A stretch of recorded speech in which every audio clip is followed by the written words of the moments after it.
गांव के आखिरी कच्चे रास्ते पर एक छोटा सा घर था।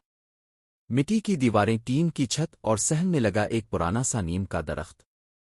इस घर में ज़ैनब रहती थी, अपनी माँ और छोटे भाई अहमद के साथ। ज़ैनब की उम्र बमुश्किल 19 साल थी, मगर आंखों में बरसों की थकन थी। वो इन लड़कियों में से नहीं थी जो आईने के सामने घंटों खड़ी रहे। इसके पास वैसे भी वक्त कहाँ था।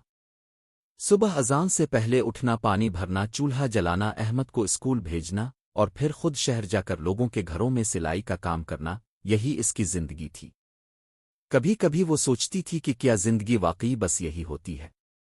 जिम्मेदारियां, खामोशी और अंदर ही अंदर दफन होते ख्वाब। इसके अबू को गुजरे 4 साल हो चुके थे। वो एक मजदूर थे। एक दिन ईंटों से भरा ट्रक उलट गया और उनके साथ ही घर की हंसी भी दफन हो गई। इस दिन के बाद ज़ैनब ने बचपना छोड़ दिया था। वो बेटी से बेटा बन गई थी। अम्मा अक्सर रात को चुपके से रोती थीं। ज़ैनब ने कई बार उनके आंसू देखे मगर कभी जिक्र न किया। बस खामोशी से उनके सर में तेल लगा देती और कहती, अम्मा सब ठीक हो जाएगा। मगर वो खुद जानती थी सब कभी ठीक नहीं होता। इंसान बस आदी हो जाता है। एक दिन जब वो शहर से वापस आ रही थी, रास्ते में इसे एक सुर्ख दोपट्टा नजर आया। वो धूल में पड़ा हुआ था मगर उसका रंग अब भी शोख था। ज़ैनब ने इसे उठाया, झाड़ा और कुछ लम्हे इसे देखती रही। कितना खूबसूरत है, इसके होंठों से बेइख्तियार निकला। इसने कभी लाल दोपट्टा नहीं पहना था। इसकी जिंदगी में रंगों की कमी थी, कपड़ों में भी और ख्वाबों में भी। वो दोपट्टा वो घर ले आई। अम्मा ने देखा तो बोले, कहाँ से लाइए? रास्ते में पड़ा था। किसी का गुम हो गया होगा। अम्मा ने गहरी नज़र से बेटी को देखा, जैसे समझ गई हों कि ये दोपट्टा सिर्फ कपड़ा नहीं, एक ख्वाहिश है। रख ले। कभी कभी अपने लिए भी कुछ रख लेना चाहिए। इस रात ज़ैनब ने पहली बार वो दोपट्टा ओढ़कर आईने में खुद को देखा। मिट्टी के घर में मध्यम सी रोशनी में वो खुद को पहचान ना सकी। इसे लगा जैसे वो भी किसी कहानी की हीरोइन हो सकती है, सिर्फ जिम्मेदारियों का बोझ नहीं। चंद महीनों बाद अहमद की फीस बढ़ गई। स्कूल वालों ने वार्निंग दे दी कि अगर फीस ना दी गई तो इसे निकाल दिया जाएगा। अहमद बहुत ज़हीन था। वो अक्सर कहता, आपा मैं बड़ा होकर आपको बड़ा सा घर लेकर दूंगा। ज़ैनब हंस देती मगर उसकी आंखों में नमी आ जाती। इसने मजीद काम पकड़ लिया। रात गए तक सिलाई करती, आंखें दुखने लगती, उंगलियों में सुई चुभ जाती, मगर वो रुकी नहीं।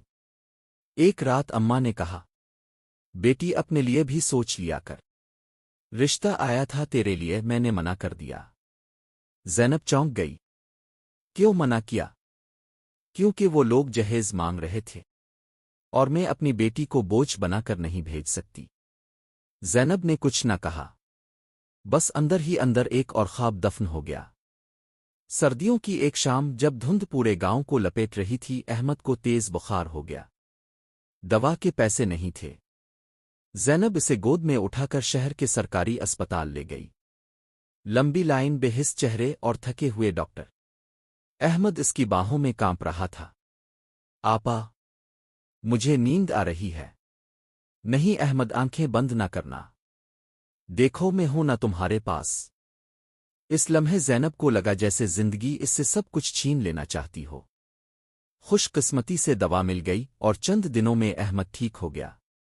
मगर इस वाक़ये ने ज़ैनब को अंदर से हिला दिया था। इसे एहसास हुआ कि गुर्बत सिर्फ पैसों की कमी नहीं होती, ये इंसान से सुकून भी छीन लेती है। वक्त गुजरता गया। अहमद मैट्रिक में आ गया। इसने पूरे ज़िला में पोजीशन ली। स्कूल वालों ने इसकी फीस मुआफ कर दी।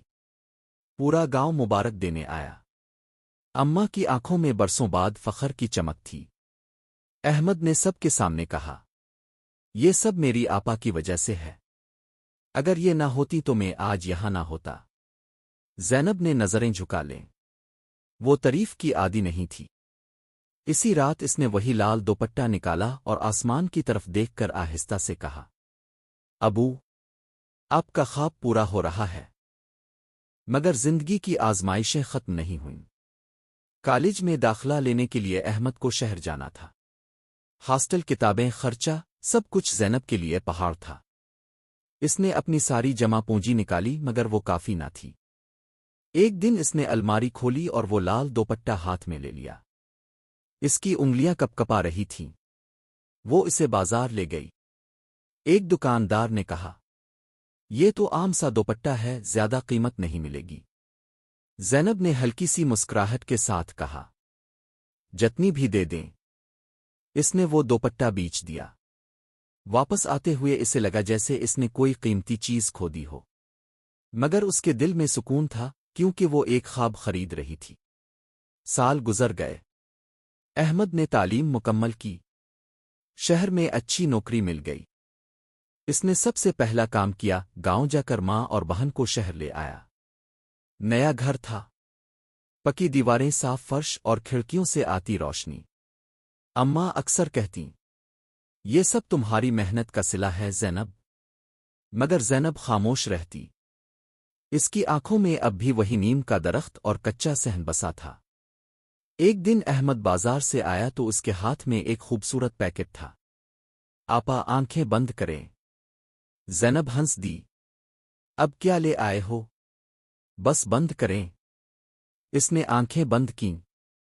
احمد نے پیکٹ کھولا اور اس کے کندھوں پر ایک شوخ لال دوپٹہ رکھ دیا۔ زینب کی سانس رک سی گئی۔ یہ آپ کو یاد ہے نا؟ ایک دوپٹہ تھا جو آپ نے میرے لیے بیچ دیا تھا، میں نے کبھی نہیں بھولا۔ زینب کی آنکھوں سے آنسو بہنے لگے۔ احمد، وہ تو بس ایک کپڑا تھا۔ نہیں آپا، وہ آپ کا خواب تھا، اور آج میں چاہتا ہوں کہ آپ اپنا خواب دوبارہ اوڑھ لیں۔ اس رات زینب چھت پر کھڑی تھی۔ شہر کی روشنیاں دور تک پھیلی ہوئی تھیں۔ اس نے لال دوپٹہ اوڑھا ہوا تھا۔ ہوا آہستہ آہستہ اسے ہلا رہی تھی۔ اسے محسوس ہوا جیسے برسوں کا بوجھ ہلکا ہو گیا ہو۔ زندگی نے اس سے بہت کچھ چھینا تھا، بچپن، خواہشیں، آسانی، مگر اس نے ہار نہیں مانی۔ اس نے اپنے خوابوں کو وقتی طور پر قربان کیا مگر ہمیشہ کے لیے نہیں۔ چند مہینوں بعد احمد نے اپنی بہن کا داخلہ اوپن یونیورسٹی میں کرا دیا۔ زینب نے پڑھائی دوبارہ شروع کی۔ شروع میں اسے عجیب لگا، کتابیں، اسائنمنٹ، کلاسز، مگر آہستہ آہستہ اس کی آنکھوں میں وہی چمک لوٹ آئی جو کبھی بچپن میں تھی۔ وہ اب بھی سادہ تھی مگر مضبوطی کے ساتھ ساتھ اس کے اندر نر